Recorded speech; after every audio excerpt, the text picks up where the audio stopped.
కన్నీళ్లతో వేసిన కేక దాటిపోయే దేవుడుగా నా దేవుడి వీక్నెస్ అది.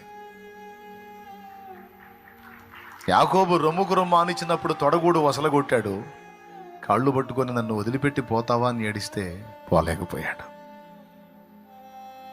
చివరికి యాకోబు దేవుడిని బ్రతిమలాడుతుంటే దేవుడు యాకోబుని బ్రతిమలాల్సి వచ్చింది. నన్ను వదిలిపెట్టి వెళ్తావయ్యా అని కన్నీళ్లతో యాకోబు మొరపెడతా ఉంటే, యాకోబు తెల్లారుతుంది, నన్ను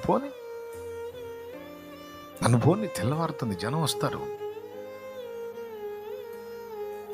నన్ను వదిలిపెట్టి వెళ్తావా?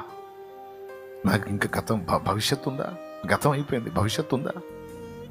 ముందు నువ్వు వెనక పోయి అన్నట్టు నాకు ఏమర్థం కావట్లా. ఎవరి కోసం ఇన్నాళ్ళు నేను తిప్పలు పడ్డానో ఆ భార్యలు, పిల్లలు, దాసదాసి జనాంగం, గొర్రెలు, పశువులు, వెండి బంగారులు మొత్తం ఏరు దాటించాను, ఒక్కడనే మిగిలిపోయాను. నీకోసమే కదా. నా గతి ఏమిటినాయనా అని ఏడిస్తే పోలేకపోయాడు దేవుడు. సరే నీ పేరు చెప్పు అన్నాడు. నా పేరు యాకోబయ్య, మోసగాడు. రైట్. అప్పుడు ఆశీర్వదించి, ఇక నుంచి నువ్వు యాకోబు కాదు, ఇశ్రాయేలు అనబడదు అని అతడున్న చోట అతన్ని ఆశీర్వదించాడు ఆయన. అదిగో, ఇక నుంచి నువ్వు ఇశ్రాయేలు.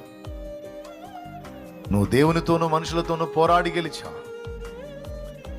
ఫస్ట్ బల ప్రదర్శన చేశావు, వల్ల కాలేదు, పాదాలు పట్టుకొని ఏడ్చి గెలిచావు. ఓడిపోయి గెలిచావు నువ్వు యాకోబు, ఓడిపోయి గెలిచావు.